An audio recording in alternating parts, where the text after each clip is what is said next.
4 milhões de famílias sem banheiro. Eu fiquei pensando, será que é esse o Brasil que eu sou o presidente? Pausa. Tanta coisa que a gente... Você não conhece o Brasil que você é presidente, Lula? Sim, metade das pessoas não tem vaso sanitário. Tá? Vai lá, continua. faz e tem 4 milhões e meio de famílias sem banheiro. Eu fiquei pensando que tipo de governante que nós somos. Que tipo de governadores nós temos? Que tipo de prefeito nós temos? Do PT. Porque eu sei o que é. Eu sei o que é fazer a necessidade atrás de uma moita. Porque eu fiz isso até 7 anos de idade. Eu sei o que é fazer suas necessidades num buraco feito no chão. Porque ficou preso. Porque eu fiz durante muito tempo isso. Mas eu pensei que tinha acabado. Não acabou. Aí veio o Paulo Teixeira me falar: ô Lula, estão fazendo banheiro, estão fazendo banheiro. O companheiro Hélio também, Lula, está fazendo banheiro.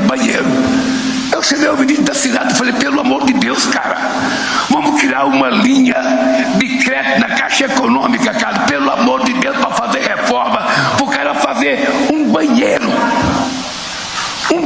com a privada para sentar com uma tampa. E as pessoas aplaudem. Porque a classe mais rica... O presidente que foi... o homem que foi presidente do Brasil por 2 mandatos, colocou a Dilma por mais 1 mandato e meio, tá no final do 3º mandato, agora ele está descobrindo, agora, que o brasileiro não tem banheiro e as pessoas... Esse homem gosta muito do povo.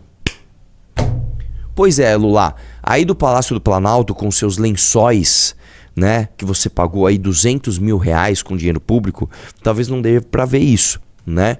No seu jatinho, no avião novo que você comprou, que a gente já queria outro ainda, com uma suíte dentro do jatinho para vocês fazerem amor nos ares, né? Talvez não dê pra enxergar. Agora o Renan Santos, que vocês chamam de playboy, ele está de carro, tá? Sem helicóptero, sem jatinho, sem dinheiro de empresário, tá? Ele está de carro, furando pneu e trocando pneu nas estradas do Maranhão para ver exatamente o que você está se surpreendendo agora. Nossa, o Brasil não tem banheiro? É, cara, e você sabe muito bem disso. Vamos lá. Não sabe o que é sentar numa privada sem tampa gelada. Não sabe. Sabe porque já nasceu no conforto? Então eles nem sabem que existe pobre mais. Sabe então? Nós não temos energia elétrica, temos 2 processos ganhados na justiça. E aí a gente se pergunta qual é a energia da frente, não temos energia elétrica, não temos energia. Depois, quando eu terminar de falar, você vai vir aqui para frente para me fazer essa denúncia. Eu vou receber a sua denúncia. Então, gente, que essas coisas é inexplicável. Essas coisas são inexplicáveis. Eu criei o programa Luz para Todos em 2004. Eu não aceitava a ideia de, no século XXI, ter gente sem energia nesse país, gente morando embaixo da torre de transmissão, criança fazendo lição com a vela, com aquele fedor de querosene na cara. Eu achei que a gente tinha acabado. Porque quanto mais a gente faz, vai ficando cada vez mais difícil de acabar, porque vai ficando mais longe. 4 milhões. Nossa, cara, assim, é de uma hipocrisia gigante. Eu gosto muito desse negócio que o brasileiro gosta daquele que está denunciando. O brasileiro gosta do político denunciador. Mesmo que ele seja denunciador do próprio governo. Cara, é muita dissonância cognitiva você pegar o presidente da República, que esteve no poder por mais de década, denunciando os absurdos do país que ele mesmo governou. E as pessoas aplaudindo. Cara, é como se eu chegasse aqui na live e falasse assim: porra, meu! Porra, meu, esse apresentador também não põe nem a camisa, meu! O apresentador sou eu, cara. Cara, e as pessoas... É isso aí, meu. É isso aí, Arthur. Você tá certo. É tipo pegar o meu canal, sei lá, ficar um mês sem fazer vídeo. Ora, meu, esse cara do Mamãe Falei não faz vídeo faz um mês. Porra, mas o cara sou eu, velho. Eu, como deputado, pega e fala assim, esse deputado Arthur Doval aí não vota nada, nem aparece pra votar. Mas o deputado sou eu. Cara, como é que as pessoas não conseguem ligar uma coisa na outra? Ele está denunciando o próprio governo. A gente tem uma dissonância cognitiva tamanha que o cara aparece com esse ar de esse é brabo. Não, cara, ele é o presidente, caralho. Ele é o presidente, mano. Cara, eu não sei mais como isso pode ficar mais claro para essas pessoas. A mulher levanta, Lula, a gente não tem luz elétrica. Tá falando com o presidente fala, que absurdo. Isso tá errado. Ela viu? Ele tá do meu lado. Não, o responsável é ele, cara. O responsável é ele. Vou falar uma coisa pra você. Em 2014, a Dilma congelou a conta de energia, tá? A Dilma congelou a conta de energia. E nós avisamos, né? Nossa, né? Na verdade, o MBL nem existia, mas as pessoas normais olharam e falaram, isso é um absurdo. Porque isso vai dar merda. Não tem como não dar merda. Mas não deu outra. Ela ganhou a eleição, o que aconteceu? A maior crise da história do real. Eles congelaram o combustível, congelaram a energia elétrica. Hoje você vai no mercado, irmão, você não consegue comprar um quilo de café, mano. O quilo de café tá 70 e poucos pau, velho. Você não consegue comprar a tal da picanha, você não consegue. Aí o cara aparece denunciando isso, o governo é dele e as pessoas vão votar nele de novo. Cara, é muita burrice, brother. Eu não consigo ser fofinho com você. Se você está cagando no chão, se você não tem energia elétrica e você vai votar no Lula de novo, você é muito burro, cara. Você é muito burro. Porque você está votando no cara que te deixou nessa situação e não tem nem... isso não é questão de opinião. Dos últimos 20 anos, o PT governou acho que 16, se a gente fizer a conta, é isso, né? É 16, não, é isso aí. Nós estamos em 2026. Você pegar... dá pra fazer mais.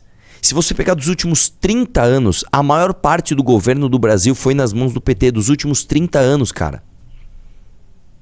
São 3 décadas em que o PT governou a maioria do tempo. E ele está ainda com ar de denunciador. Como é que pode, velho? Você não lembra? Você não consegue lembrar que o Lula é presidente desde 2002. Você não lembra disso? Que ele ganhou a eleição em 2002. Aí ele assumiu em 2003. Ganhou em 2006. Depois a Dilma ganhou em 2010. Ganhou em 2014. Aí uma eleição, foi para as mãos do Jair Bolsonaro. Ele já perdeu na seguinte, que é 2022. Você não consegue lembrar disso? E assim... Não. Esses dias apareceu um cara no Instagram, né, falando assim, meu, o que é? Você quer ser o quê? Quer ser hexacampeão? O que é hexacampeão? O cara nem sabe o que é. O cara não sabe o que é. A gente não sabe nada, velho. A gente não tem consciência do que a gente não tem consciência da própria história. Tá? É muito foda. É muito foda. É uma coisa muito foda, cara. E ter consciência da própria história é uma coisa dolorosa, tá? Você quer ver uma coisa? Pode, se vocês me permitirem, eu vou fazer uma reflexão sobre isso. Digita 1, vocês querem uma viagem arturiana, ou se digita 2, vocês não querem. Enquanto isso, eu vou ler a próxima notícia. Quero 1. Nossa, eu fiquei assim, tipo, o que eu tenho a ver com isso? Não, põe 1 se você quer a viagem, você põe 2 se não quer a viagem, a gente segue a live. Estamos firmes, diz Jacques Wagner, com Lula após deixar a liderança do governo. O senador deixou a oposição depois de ter sido alvo de uma operação da PF no âmbito das investigações sobre irregularidades do Banco Master, né? Então ele fez o padrão, ele saiu um pouquinho e depois ele, não, mas estamos firme aqui. Bom, a galera ditou muito 1, então nós vamos no 1. O lance é o seguinte, cara, você ter consciência de si próprio não é uma coisa boa, necessariamente, de imediato, né? Ele se torna uma coisa boa depois que você gasta muita energia, reflete muito e você aprende a colocar aquela nova informação no seu lugar. Por que eu tô dizendo isso? Quando o ser humano descobriu, na metade do século XX para frente, eu tô falando a massa, não o ser humano já tinha descoberto que a gente não era o centro do universo, na verdade, lá na Grécia Antiga. Mas a gente negou isso por muito tempo e depois com Galileu tal, teve toda a teoria do heliocentrismo e não era, e era, não sei o que lá, e as brigas e não sei o que lá. Aí depois teve Darwin com a evolução das espécies e cara, você ai, puta que merda. E aí o que aconteceu? Na metade do século XX, você teve um boom, né? Principalmente depois da Segunda Guerra Mundial, você teve um boom de informação. Por que aconteceu? Depois da Segunda Guerra Mundial, as pessoas passaram a ter um pouco mais de recursos. Bom, terra arrasada, beleza, que merda. Nossa, 1945, todo mundo fudido, Europa fudida, todo mundo fudido. E aí, de repente, né, as pessoas começam a não ter mais guerra, a se apaziguar. E aí você começa a ter, tudo bem, você tem revoltas ali, né? Você tem muita autoafirmação de povos, né? Eu não quero mais ser parte deste reinado ou desse outro país, eu quero me afirmar enquanto povo. O que você começou a ter? Você começou a ter uma explosão de autoconsciência. Você começou a ter, principalmente por conta da TV, ao espalhamento de informação em massa de uma forma muito atrativa, porque não era mais só o rádio, era uma televisão e as pessoas investindo muito em programas de entretenimento. Dentre esses programas, você tinha também programas de espalhamento de informação e você começa a ter o seguinte, você começa a ter muita noção do teu tamanho no universo. E aí você começa a entender o seguinte, quando você começa a aprender mais história, quando você começa a aprender mais ciência, quando você começa a aprender mais sociologia, filosofia, você começa a entender o seguinte, deixa eu ver se eu entendo. Se eu durar muito, eu vou durar 100 anos. 100 anos na história humana é nada. A história humana perante a história da vida é nada. A história da vida perante a história do planeta Terra é nada. A história do planeta Terra perante a história do universo é nada. Você começa a se sentir muito insignificante. Quando você começa a ver, por exemplo, você sabia que nós estamos mais próximos em tamanho do tamanho do universo do que do tamanho do átomo? Você sabia disso? Né? O átomo, ele é menor em relação a nós do que nós somos pequenos em relação ao universo, né? E aí você começa a entender o seguinte, cara, se eu já tava com crise existencial, porque o universo é uma coisa inimaginavelmente grande, você imagina então eu parar pra pensar que existe uma coisa ainda mais inimaginavelmente distante de mim, que é o tamanho da menor coisa do mundo, que são as partículas subatômicas do átomo. Você se sente muito merda. Você fala, cara, eu sou uma merda, eu sou uma pessoa muito pequena, eu não sou nada. Eu não sou nada. Você quer ver uma outra coisa horrorosa de se pensar? Isso é muito ruim de se pensar. Você conhece todos os seus bisavós? Você lembra o nome de todos os seus bisavós? Você lembra o nome dos seus pais. Talvez você lembre os nomes dos seus avós todos. Talvez. E você sabe pouco sobre eles. Mas talvez você tenha convivido com a sua avó. Geralmente a sua avó materna. Tá? Mas dificilmente você conviveu, por exemplo, com o seu avô paterno. Geralmente é mais distante. Tá, pensa nos seus bisavós. Você lembra o nome dos seus bisavós? Porque vamos lá, pai você tem 2. Avós você tem 4. Bisavós você tem 8. Você lembra o nome dos seus 8 bisavós? Mas, você lembra a história e a personalidade? Você sabe, né? Você lembra, às vezes você nem conheceu. Você sabe a personalidade dos seus 8 bisavós? O que eles fizeram da vida? E dos irmãos dele? Você já parou pra pensar que o teu bisneto muito pouco vai saber de você? O seu filho vai saber muito de você. O seu neto já vai saber bem menos. O seu bisneto, provavelmente ele nem saiba da sua existência. Quando você começa a pensar nisso, você entra numa espiral de crise existencial horrorosa. Eu passei por isso, né? Quando eu descobri essas coisas, eu tinha lá talvez meus 16 anos, e eu comecei a pensar, caralho, mano, a nossa vida é uma merda, velho. Nossa vida é uma bosta. E aí existem 2 maneiras de você criar alento perante isso. Ou você apoia num dogma religioso, você vai pro religioso, você apoia num dogma religioso. Ou você pensa da seguinte forma. Olha só que loucura. René Descartes já falava o seguinte: penso, logo existo. Você hoje, você não consegue ter certeza de absolutamente nada. Só tem uma coisa que você vai ter certeza. Vamos separar e colocar isso numa caixinha. Olha só. Eu vou fazer uma pergunta pra você, Aloysio. Estatisticamente, quantas pernas tem o ser humano? 2. Em média. 2. Quantas pernas um ser humano tem em média, Ana? 2. Errado.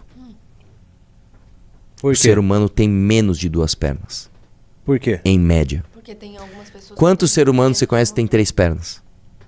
Ah, tem umas anomalias Você vai, aí. você vai pegar um, sei lá, na Índia, que nasceu com um gêmeo grudado e nasceu uma perna a mais ali. Sim, Quantas pessoas você conhece que não tem uma perna? Algumas. acho que uma. Algumas. Algumas pessoas, por exemplo, E tem é gente que não muito tem as mais duas pernas. é muito mais comum você conhecer alguém que não nasceu ou com nenhuma das pernas, ou com só uma perna, ou que perdeu a perna ao longo da vida. Ou seja, Sim. estatisticamente, é uma coisa contraintuitiva. O ser humano tem, em média, menos de 2 pernas. Não é uma loucura você pensar isso? Aí eu vou te trazer outra coisa. Vocês assistiram Matrix Sim. e existe uma simulação da realidade.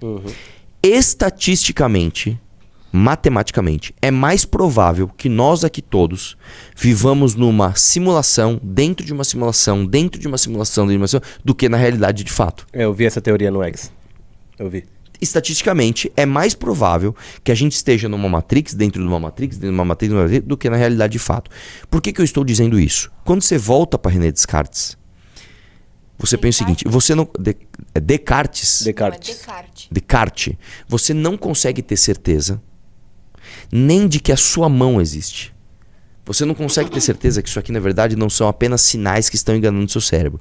A única certeza que você tem é: É o pensar. penso, logo existo. Sim. Você tem certeza da sua consciência. Só. Você só tem certeza da sua consciência. Todo o resto você não tem certeza. Isso é uma forma de você pensar que te dá alento perante a sua insignificância, né? Dentro desse universo, dentro de tudo, que é o seguinte: se você pensa, logo você existe, você faz parte do todo. E pra você, você é o todo. Para pra pensar isso daqui, é uma coisa muito louca. Se você pensa, puta, eu sou só um ser humano que vai durar 100 anos. Mano, eu não sou nem pequeno o suficiente pra estar próximo de um átomo e nem grande o suficiente pra explorar o universo. Eu sou um nada. Os meus bisnetos sequer vão saber da minha história. Eu sou uma bosta. Daí você pensa o seguinte, não, peraí. Eu tenho consciência, eu tenho certeza da minha consciência.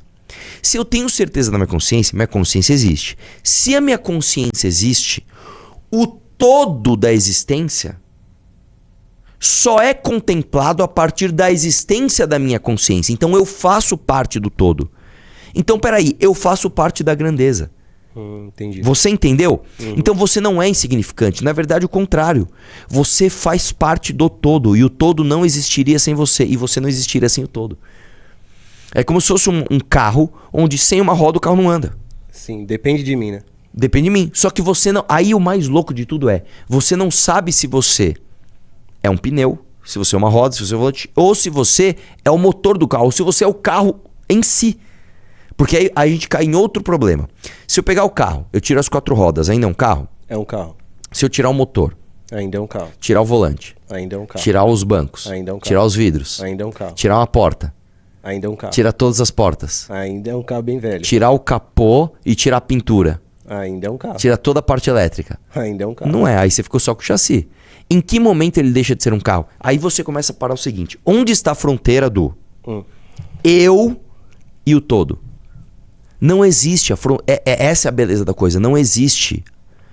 Você é o todo e o todo é você. Quando você... Isso é uma coisa que eu vou te jogar essa informação. Você não é assim, pá, entendi. Não é assim. Você precisa parar e ficar refletindo sobre isso. Cara, eu demorei, sei lá, talvez alguns anos pra chegar nisso, né? Porque você vai lendo e você vai vendo outras pessoas falando sobre isso. E aí você vai ver os gênios refletindo sobre isso, os grandes filósofos, as grandes mentes. E aí você não está preparado para aquela informação. Cara, eu demorei muito tempo para estar preparado para essa informação. Que claro que não é minha, essa reflexão não é minha, óbvio que não, né? Senão seria um gênio, né? E aí quando eu me deparei com isso, eu demorei alguns anos, eu me alentei, cara. Eu falei, nossa, cara, porque, é verdade. tipo, você já cara. não se apega a uma religião ou algo divino. Aí tem Exatamente. a parte também Como eu não tenho... algo que tava te Exatamente. amedrontando ou Exatamente. esse vazio no Exatamente. peito seria o Exatamente. existencialismo. Então, Exatamente. tipo, você fica, mano, não faz sentido eu estar Exatamente, aqui. exatamente. É justamente como eu estou hoje em dia. Exatamente. E você quer ver uma coisa muito louca? Que é a coisa que mais me pegou. Eu não conheço a história dos meus 8 bisavós. Só que é o seguinte, eu só sou o que eu sou por causa deles. Só que se a gente for pra trás, vamos pegar os bisavós dos meus bisavós e os bisavós dos meus bisavós. E você vai lá pra trás. Você vai pegar, sei lá, um ser humano caçador-coletor que você não tem a menor ideia do nome dele. Você não sabe nada. Sim. Você só é o que você é por causa da ação dele.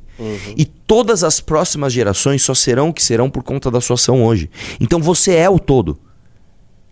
Isso aqui, cara, é uma coisa mind-blowing. Que você precisa sentar e se refletir. Voltando agora para a nossa realidade do que eu estou dizendo agora. Por que o Brasil é um país tão bosta e por que as pessoas votam no PT? Porque você ter autoconsciência em qualquer nível é uma dor em primeiro lugar. Sim. Para depois você se acostumar com a nova informação. Então, se eu chegar para um cara... você sabe que existem vários níveis de consciência, né? Então você pega, por exemplo, sei lá...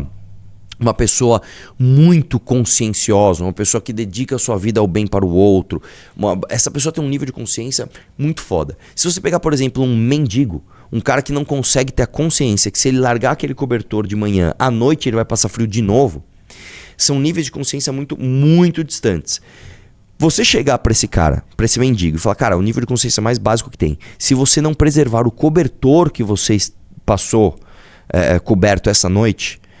você vai morrer na noite de hoje. Eu sei que agora é de manhã e tá calor, mas você vai precisar do cobertor à noite. Você dar essa consciência pra ele é uma dor em primeiro lugar, porque ele passa a ter responsabilidade sobre o cuidado que ele vai ter com aquele cobertor para que ele não morra à noite. Antes era mais fácil ele ser cuidado. Alguém passava lá e jogava um cobertor pra ele e de manhã ele só saía andando.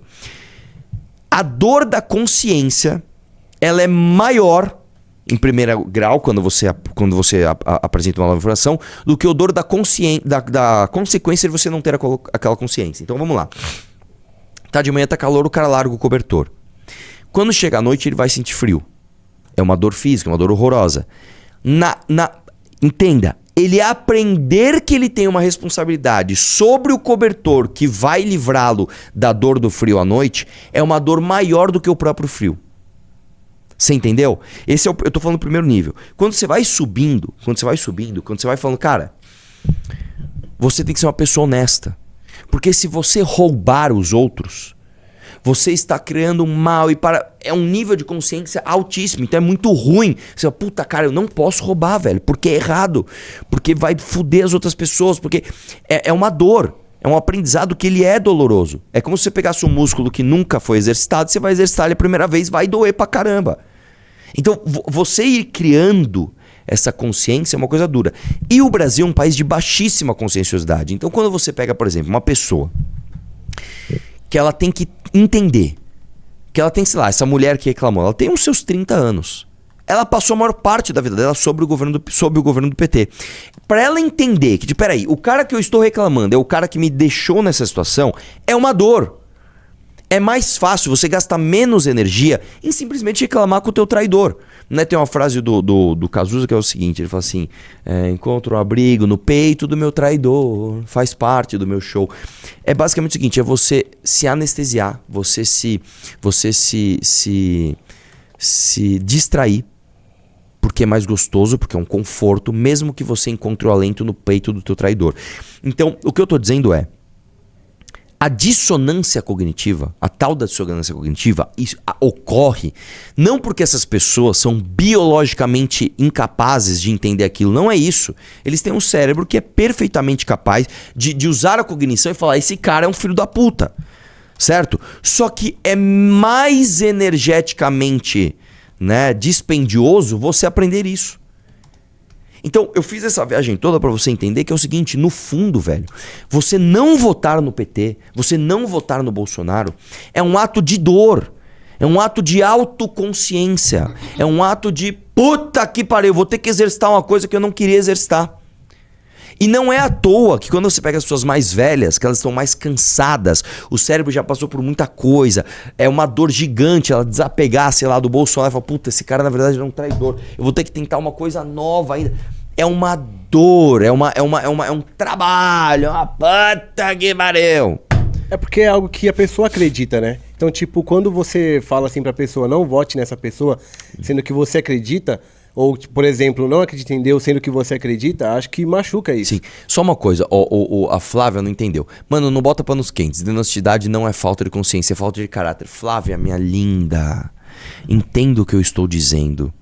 A falta de caráter, ela vem da falta de consciência.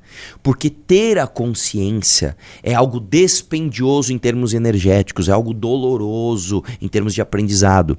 Então, para você ter caráter, você precisa ter um nível de consciência que só é formado através de gasto de energia e treinamento. Se você pegar, por exemplo, uma criança de 5 anos e colocar um doce na frente dela e outra criança, ela vai pegar o doce e foda-se outra criança. Ela demora pra entender, puta, se eu pegar e comer, a outra criança vai sentir vontade. Será que é o certo? Isso aí, o seu cérebro ele demora pra aprender isso. Então, quando você é uma pessoa honesta, quando você não rouba, quando você não faz coisa errada, quando você gasta energia pra isso. Então é um gasto ativo. É uma coisa assim, é uma ação ativa. Eu estou ativamente não roubando. Eu não tô falando o seguinte, se você, por exemplo, é claro que se você ficar perto, parado na inércia, você não rouba porque você tá parado. Agora, se você viver a vida, você sai na rua, em algum momento você vai ter a oportunidade de ser desonesto. Em algum momento, alguém vai deixar alguma coisa cair no chão, você vai poder pegar pra você. Em algum momento, sei lá, o cara da banca de jornal vai olhar pra trás, você pode roubar uma revista. Ou em algum momento, o cara vai te dar um troco errado. Em algum momento, você vai poder ser desonesto. Aí, o que acontece? Se você tem a consciência, você gasta a energia para ser honesto. Você fala, não, eu sou uma pessoa honesta. Então, o estudo do Perry Chiquida lá, que a gente sempre fala muito, é justamente isso. Se a pessoa não tem esse freio, ela parte simplesmente pro... Pera aí, deixa eu ver, se eu for pego aqui, eu tô fudido. Então não é mais um exercício de conscienciosidade no seguinte sentido. Eu tenho uma consciência de que isso é errado moralmente, isso prejudica outras pessoas. É um nível abaixo de conscientização. Se eu fizer isso aqui, eu vou me fuder, então não vou fazer. Entendeu? Então, é claro que é uma questão de caráter, só que o caráter em si, a formação do caráter em si, é uma questão de autoconsciência e conscientização em termos de seu papel naquela sociedade. Entendeu? Entendeu? Sei lá, você come um sorvete, você tá no carro, come um sorvete. Por que você não joga o papel na rua? É mais fácil só você abaixar o vídeo e jogar o papel na rua. Porque você pensa, se eu jogar este papel na rua e outras pessoas também fizerem isso, a cidade vai ficar uma imundície. Em algum momento, algum ponto da cidade vai alagar e pessoas vão morrer porque eu joguei essa porra desse papel na rua. Então não vou jogar. Isso é um gasto de energia. Aí você, não, eu vou dar um jeito. Eu não vou jogar isso fora. Eu vou dobrar isso aqui. Eu vou, sei lá, enrolar no papel. Vou deixar no meu carro que depois que eu encontrar uma lixeira eu vou lá e vou jogar. Isso é um exercício de consciência. Entendeu ou não? Vamos lá? Próximo. Bora. Como estamos de audiência e like? Estamos com 5.200 pessoas ao vivo e 2.800 likes. Então dá like, maluco. Porra. Deu audiência e não deu like? Dá like. Dá like! E aí, meu lindo, vamos Vai. lá. Eu tenho uma dupla de notícias aqui pra você que você vai gostar muito. Então, primeiro essa daqui. Olha aí, olha. E os meninos estão tudo aqui. Vocês querem cabeça de peixe, pessoal? Aí todo mundo quer, tá vendo? Olha aí, ó. Vamos lá, pessoal. Vamos começar a distribuir aqui as nossas cabeças de peixe. A irmãzinha já veio aqui. Volta um pouquinho. Volta um pouquinho. Mais, um pouquinho mais. Dá play, pausa aí. Pausa. Esse moleque não é a copa exata dessa senhora. Olha isso, velho. Olha. Vai, dá play, só isso. Vamos lá, pessoal. Vamos começar a distribuir aqui as nossas cabeças de peixe. A irmãzinha já veio aqui. Olha aqui, ó. Show de bola. Bora lá, pessoal. Bora, Cristina, os carazinhos, Cristina, aí, ó. Os carazinhos ali, ó. Teté. Bora. Teté, Vididinho. Cristina aqui do Projeto Antes que Faz o Bem, ó. Olha aí, ó. Deus maravilhoso. Entendeu? Olha aí. Coisa boa, viu? Olha aí. Coisa muito maravilhosa aí, pessoal. Olha aí que coisa linda, maravilhosa. Ajudar o seu próximo. E aí, olha essa notícia aqui. Deputado manda emenda a shows de cantor do qual ele é empresário. O deputado Yuri do Paredão, empresário de Jonas Esticado, a gente leu isso já. Apresentações do artistas foram pagas com emendas indicadas pelo parlamentar. Né? Essa notícia do dia 21/6. Sei, Arthur. Vamos lá, emendas tal, MDB do Ceará. Foram usadas para bancar show do cantor. Então, vamos lá. O vídeo Enquanto é as pessoas estão recebendo carcaça de peixe, tipo a carcassinha com a cabeça, e agradecendo, o deputado tá mandando emenda para um show que ele é um empresário e as pessoas estão aplaudindo. Aí é o que eu tô falando. Você chega para essas pessoas e fala assim, mano, vem cá, vem cá.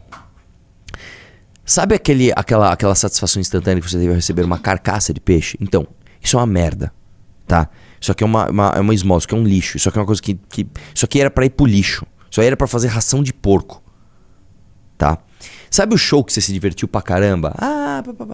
Então, este show é responsável por você estar recebendo essa carcaça de peixe em vez de estar numa condição melhor de vida. Esta informação para esta pessoa, para ela ser assimilada, para ela ser absorvida, para a pessoa sair da dissonância cognitiva e trazer tipo, agora eu estou vendo a realidade. É tipo a Red Pill do Matrix. É uma dor. Primeiro é uma dor, porque ter autoconsciência é uma dor. Então, quando a gente fala, né, o Renan falou que os políticos do Nordeste são parasitas. E aí a galera tá pegando, nossa senhora, o Renan está errado. O Renan não sei o que, o Renan não sei o que lá. Deixa eu falar uma coisa, meu amigo. O Renan tá falando uma realidade. Os políticos que distribuem carcaça de peixe e mandam emendas para shows os quais eles próprios são empresários do artista, esses caras são parasitas, velho. Isso acontece em outras regiões? Acontece, mas na proporção do Nordeste, não. A proporção do Nordeste é absolutamente fora do padrão brasileiro desse tipo de coisa. Que o Brasil todo tem essa merda. Mas lá é maior. Aí a gente fala isso e a gente quer cancelado. Agora, é o que eu tô falando. Existe uma dor que essa pessoa vai ter que escolher, sentir que é a dor da autoconsciência. Não vai ter jeito, ela vai ter que sentir essa dor uma hora. E aí, como é que faz? É foda, né, meu? É foda demais.